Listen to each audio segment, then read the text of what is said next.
escucha. Y saben que siempre buscamos el costado literal, vamos a decir. Literario, no literal. Yo no. le digo literal. No, tenemos para otro programa con eso. Literal no, por favor. Es que no sé, el tema lo maneja Julio. Acuérdense que el lenguaje tiene que ser un poco más allá que lo literal. Ahí va. Acordémonos Perfecto. siempre de la metáfora, que le debemos todo a la metáfora. La metáfora. Hay gente que habla del fin de la metáfora. No. Una crueldad. No tienen sexo, No. directamente. Entonces, Julio hoy nos va a hablar de una novela que habla sobre... Las Malvinas. Ahí va. Primero, la literatura siempre ha utilizado la guerra como un motivo para escribir. Es más, la primer gran obra literaria del mundo occidental, que es la Ilíada, habla de una guerra, por supuesto. Uh-huh. Y así ha habido una gran... Grecia, Claro, exactamente. Siglo XIII a.C., tradición oral. Después Homero la recopiló toda. Y después siempre hay alguien que la pone en papel. Uh-huh. Y se publica. Pero más allá de eso, recordemos nosotros que las guerras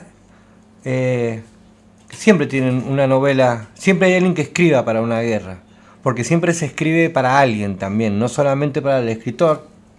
La literatura lo ha demostrado, la crítica literaria lo ha demostrado, que se escribe para alguien. No sabemos para quién es ese lector ideal, pero se escribe para alguien. Y además pasa algo también con la literatura que es muy importante, que la literatura ha significado a muchos problemas que ha tenido la humanidad, problemas y hechos en particulares, como una premonición. La literatura se presenta antes del hecho.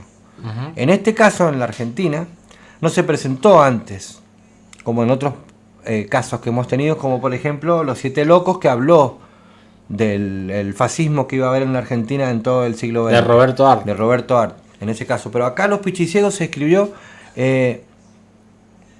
¿cómo es que se dice ahora? En sincronía. Uh-huh. ¿Sí? En paralelo se escribió. Lo escribió uh-huh. un escritor, Fouil. Rodolfo Fouil, un argentino, que además era publicista. Él es el que escribía los chicles Bazooka. Ah, mire usted. Sí, se escribía los chistes de los chicles Bazooka. Ha escrito parte de nuestra cultura imaginaria de la infancia. Exactamente.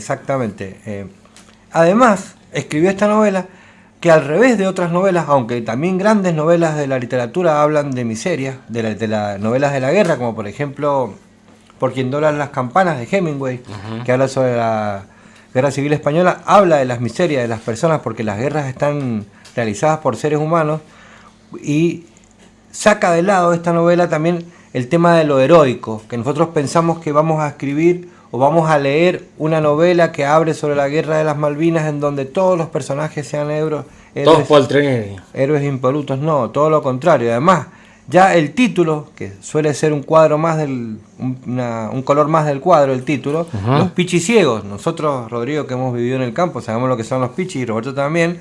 Son esos animales que están abajo de la tierra, sí. Y se esconden abajo de la tierra y no ven la luz. ¿Y cómo se lo caza? ¿Cómo se lo caza? Se lo encandila. Porque está ciego. Y con los perros también. Bueno, eso para otro capítulo. Quizá en el baúl de Roberto vengan los perros. Los perros de patas cortitas. Mira cómo spoileo, los perros de patas cortitas y hocico largo que vemos al costado de la ruta siguiendo a algún caballo, son perros que andan cazando eso también. Claro. Son chiquititos, pero bien. El tema es que Los Pichiciegos es una novela que no habla del soldado heroico, de los Poltronieri, de los Cabral.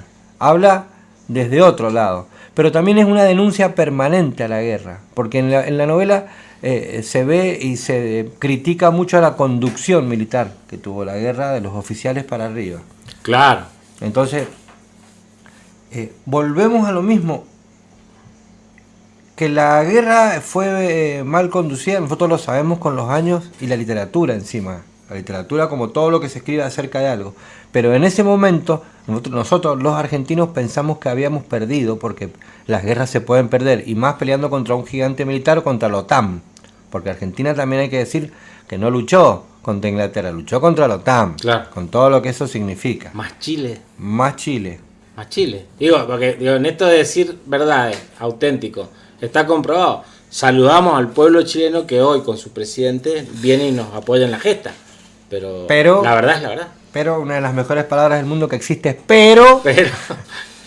Bueno, salvando las distancias y las bromas chauvinistas que hacemos nosotros con respecto a Chile, volvemos a la novela en donde se trata la historia de unos chicos que están como los pichiciegos escondidos porque ya la guerra no es para ellos. Y en ese escondite, en ese lugar, suceden charlas comunes, de cosas, de temas comunes, de hacer el amor, de bañarse, de comer, donde desde ahí se ve la guerra.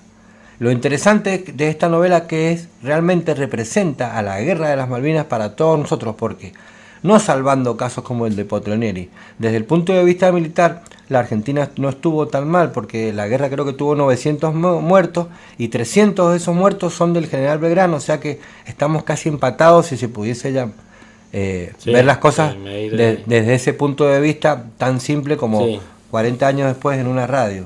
Pero militarmente la Argentina, con todo lo que tenía en contra, no tenía teatro de operaciones, no tenía buenos generales. Por un lado la Armada, por otro lado la Fuerza Aérea, por otro lado el Ejército. Se demostró, está escrito en la literatura sobre la guerra, el libro de Balzac que habla sobre la guerra de las Malvinas, habla de eso. Así todo, no le fue mal. Con conscriptos, no con soldados profesionales. Eso es el resultado de la guerra desde el punto de vista geopolítico, pero desde el punto de vista de la literatura y simbólico, porque la literatura, no nos olvidemos que es el ojo y la voz de la cultura de los pueblos, nos está contando la guerra desde unos chicos que están en otro tema, porque también los chicos que fueron eran chicos de 18 años. Acá en Mendoza tenemos una persona que trabajaba acá en la radio, que se llama Oscar Reina, por ejemplo, que ahora trabaja en otra radio, que es un periodista muy conocido acá de Mendoza Cultural, donde él como era granadero, no le tocó ir a Malvinas, le tocó estar en el continente, de guardia en las cuestiones petroleras que hay en el sur, no me sale la palabra ahora. Las refinerías. En las refinerías que hay en el sur. Pero él me dijo, yo estaba en diciembre terminando la fiesta de egresados de mi colegio secundario, en febrero me sortearon, en marzo estaba haciendo el entrenamiento en Entre Ríos, en Misiones creo, porque él era ganadero, y el 3 de abril, estaba en el sur.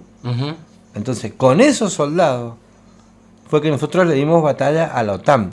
Y eso es impresionante. Y desde la literatura, esta novela refleja realmente lo que les pasó a esos chicos que llegaron ahí y se desayunaron muchísimo de los conscriptos argentinos con que el 2 de abril entraban en guerra contra el imperio marítimo más grande del mundo. Más grande del mundo, más Estados Unidos.